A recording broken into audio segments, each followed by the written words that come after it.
Mesdames, Messieurs, bonjour, très heureux de vous retrouver pour cette nouvelle émission Power Boost. Je suis ici dans le cadre du salon Intermat et j'ai sélectionné pour vous quelques innovations, en particulier sur le stand JCB. Sébastien Marchou, bonjour. Bonjour Jean-Paul. Alors, il y a une nouvelle chargeuse, c'est la 437 HT, elle vient remplacer quel modèle? Oui, en exclusivité, nous présentons la 437 qui remplace la 436, bien connue dans le TP mais également dans l'agricole. Alors, quelle est la différence? Grosse différence, c'est la réponse aux normes anti-pollution, donc moins d'émissions puisque cette machine répond aux normes Tier 4 intérim. Elle sera disponible quand en agriculture? L'agro-chargeuse 437 devrait être disponible à partir de l'automne 2011. Et côté puissance, on retrouve quelle puissance moteur? Donc c'est une puissance moteur de 173 chevaux. Et la spécificité de ce moteur Cummins, c'est qu'il n'a ni filtre à particules, ni technologie SCR. Sébastien Marchou, merci beaucoup. Si vous êtes d'accord, on va regarder notre brique Les News en partenariat avec l'hebdomadaire Machinisme Actualité.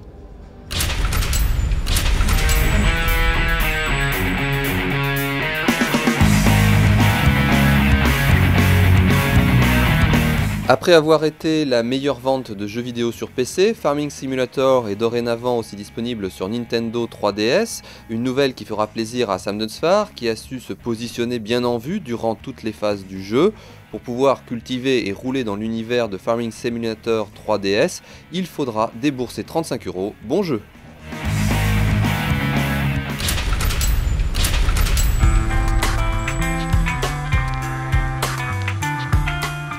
De janvier à mars 2012, le chiffre d'affaires du groupe Kuhn a progressé de 30%. Le carnet de commandes laisse apparaître que la demande reste soutenue en Europe, mais aussi en Amérique du Nord.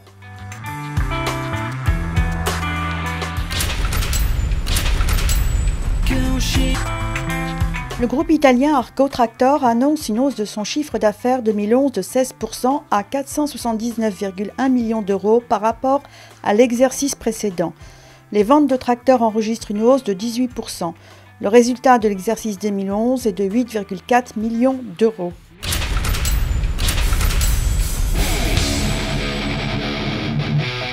Manitou annonce un chiffre d'affaires de 1,13 milliard d'euros pour l'année 2011. Le groupe prévoit une croissance de 10 à 15% sur l'année 2012 et d'ici à 2014 de multiplier par 2 son chiffre d'affaires.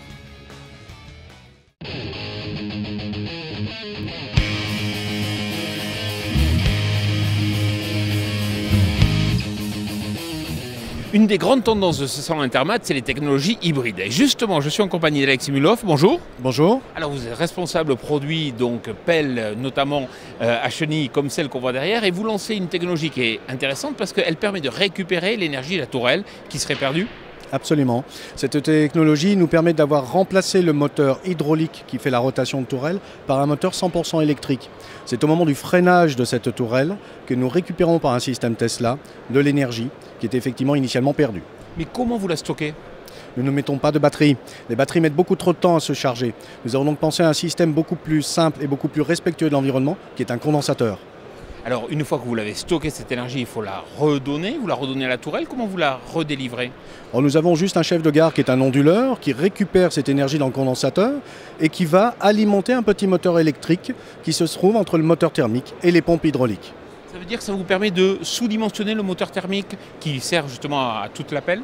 On ne va pas forcément le sous-dimensionner, il va tourner à un ralenti plus bas. Et par contre, tous les pics de demande, de manière à avoir une puissance hydraulique nécessaire, sont fournis par le moteur électrique. Concrètement, vous économisez quel pourcentage d'énergie? Dans une application de chargement traditionnelle, nous arrivons jusqu'à 32% d'économie d'énergie de gasoil. Et s'il faut regarder un peu plus vers le futur, quels sont les autres verrous, quelles sont les autres solutions peut-être qu'on peut imaginer? Il va falloir penser, nous avons des développements déjà chez Komatsu puisque c'est une pelle de production. Il faudra certainement penser à récupérer des énergies encore ailleurs. La descente des bras, le déplacement éventuellement au niveau des chenilles. Il y a tout un autre voie de développement sur l'hybride. Alex Simulov, merci beaucoup. Je vous en prie, merci beaucoup. Voilà, à présent je vous invite à retrouver notre rubrique Nouveautés.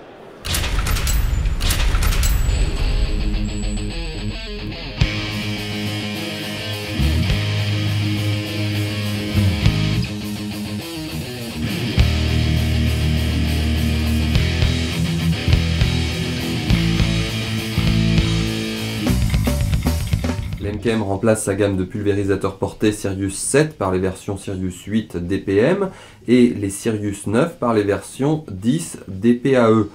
Ces nouveaux modèles disponibles dès l'automne 2012 reçoivent une cuve de 900 à 1900 litres. On remarquera sur les Sirius 10 la nouvelle rampe tubulaire en aluminium à suspension indépendante intégrant des porte-jets pouvant accueillir jusqu'à 5 buses commandées individuellement. Ce modèle bénéficie également d'une circulation continue qui évite toute baisse de pression dans la rampe et de retour en cuve pendant la pulvérisation.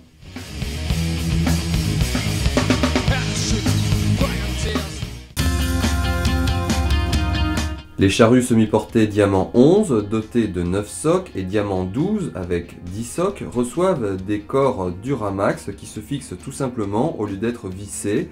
La Diamant 12 sera disponible à l'automne 2012. Elle est équipée d'un système de report de charge avec gestion des fourrières. Ce dernier permet d'adapter la pression afin de réduire le taux de patinage du tracteur. Le report de charge est proposé en option sur la Diamant 11. Le déchaumeur Rubin 12, d'une largeur de travail de 3 mètres, peut travailler jusqu'à une profondeur de 20 cm avec des disques indépendants de 732 cm. Pour un travail optimal, le disque central de la première rangée est positionné en retrait vers l'arrière et celui de la rangée arrière va vers l'avant. La roue de jauge permet aussi bien de faciliter les manœuvres en fourrière que lors du transport sur route. La commercialisation du Rubin 12 est prévue pour 2013. Les modèles Heliodor et Rubin 9 restent au catalogue.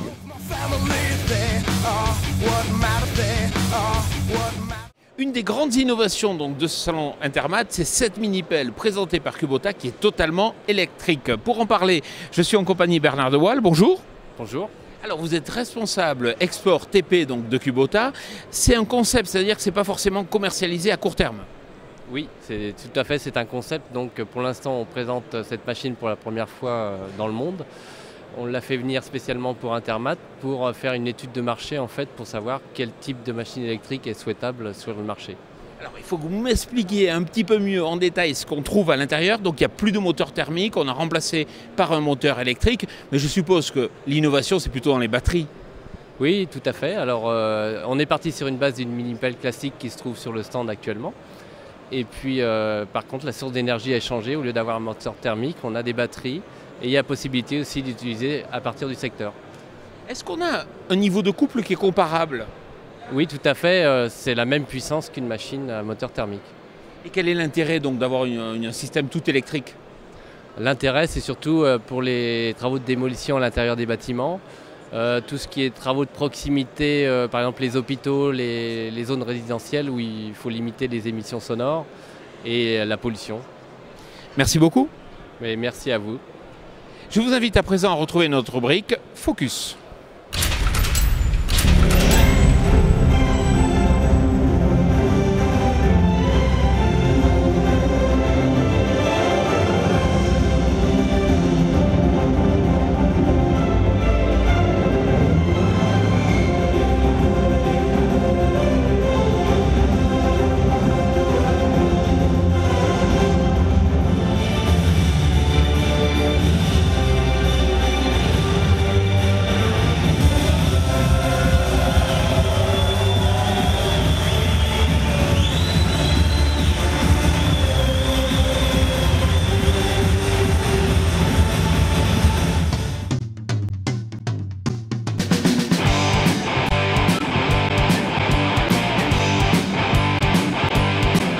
Lely vient de dévoiler son nouveau robot d'alimentation. Vector travaille 24 heures sur 24, 7 jours sur 7, distribue régulièrement jusqu'à 8 fois par jour les rations adaptées aux besoins des groupes de troupeaux jusqu'à 300 têtes.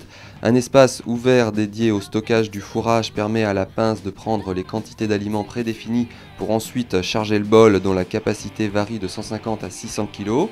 La base de Vector est sur le principe du robot Juno sur lequel vient s'ajuster le bol.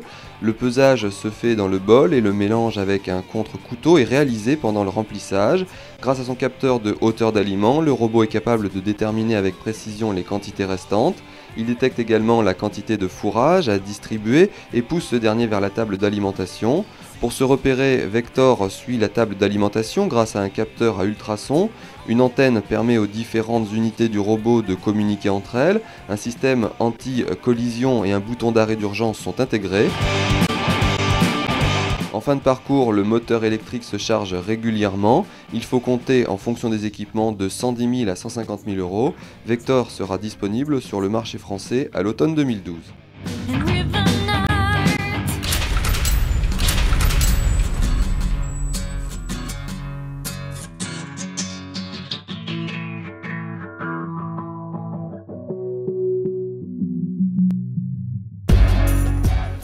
Perrard a organisé jeudi 26 avril une journée technique spécialement dédiée à l'épandage des engrais de ferme.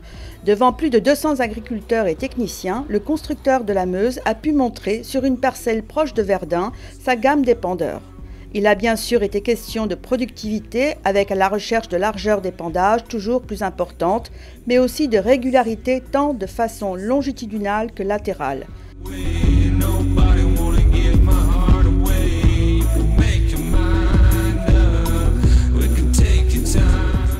Côté innovation, on pouvait aussi découvrir la nouvelle solution Isobus d'Agrotronics pour les épandeurs.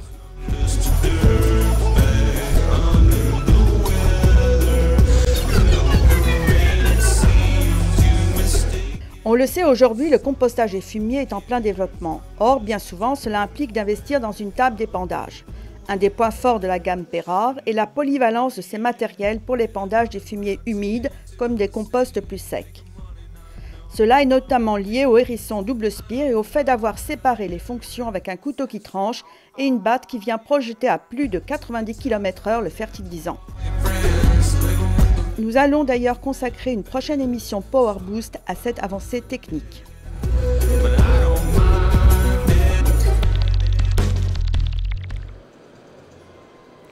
Voilà, Power Boost, c'est terminé, mais juste avant de finir, je tenais à vous rappeler que si vous aimez les nouvelles technologies et le matériel, je vous conseille la lecture du supplément du hors-série du journal Agriculture et Nouvelles Technologies consacré au Farming Intelligence. Voilà, Power Boost, c'est terminé, je vous retrouve vendredi prochain. Si vous voulez voir tous les jours l'actualité du machinisme et de l'innovation, c'est sur www.powerboost.info. Très bonne semaine.